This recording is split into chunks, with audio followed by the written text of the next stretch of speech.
Dubai is a tiny sheikhdom nestled along the Persian Gulf on the eastern edge of the Arabian Peninsula and part of a tiny oil-rich country called the United Arab Emirates.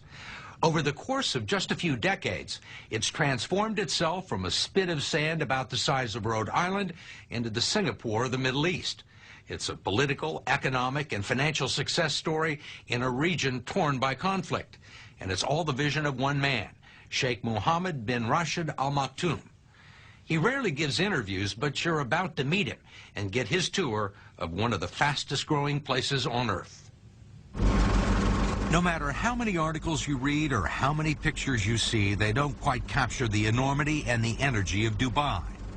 It is a physical manifestation of Arab oil wealth set in concrete, glass, and steel. A place so rich and ambitious that it is changing the geography of the world as a business center, transportation hub, and tourist destination. A 21st century city at the crossroads of a new world. Skyscrapers rise in clusters, man-made islands rise from the sea, and entire neighborhoods with hundreds of office buildings and apartments rise from the sand. And it is all the vision of one man, Sheikh Mohammed bin Rashid Al Maktoum. This is where we're standing now. All this is nothing. 2000. January 2000. 7 years ago. Yes. This was desert. And look now, all what we see. What you see has been called the largest construction site on Earth, with 500,000 laborers working on a reported $300 billion worth of projects, building Sheikh Mohammed's dream of a modern, efficient, and tolerant Arab city with fine restaurants and a vibrant nightlife, both the playground and the business capital of a new Middle East. What are you trying to do here?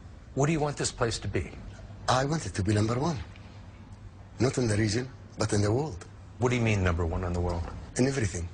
High education, health, housing, just making my people the highest way of living. At 57 years old, he is one of the richest people in the world, a member of the Maktoum family, which has ruled here for nearly 2 centuries.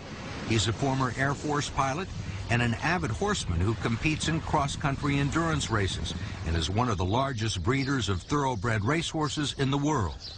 By Western standards, his marital situation is a little complicated. He's married to Princess Hayat, the daughter of the late King Hussein of Jordan, but he also has another wife who is rarely seen in public. Assalamu alaikum. He is frequently described as a workaholic, and as we found one morning, always in motion. I'm just doing my normal thing, which is, you know. You like to stay on your feet? Yeah. Where's your security detail? I don't have a security. You just walk around by yourself? Yeah. He's famous for dropping in unannounced at construction sites and government offices to see how things are going. We'll get in this car, huh? This is my car. All right, fine. I will drive. Okay. He uses his cars as mobile offices. So you travel by yourself all the time? Most of the time I travel myself, yes. It seemed like almost everyone in Dubai knew the car and who was driving.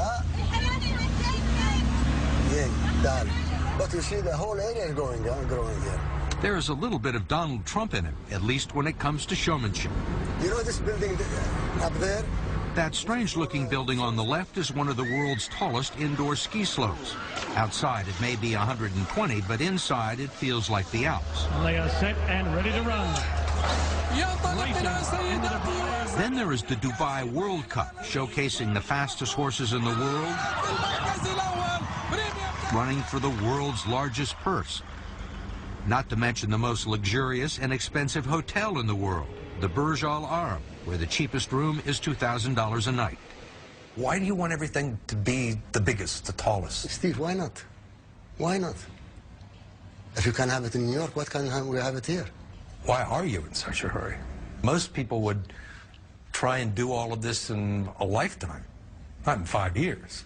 I want my people to live a better life now, to go to the high school now, to go to the good health care now, not after 20 years.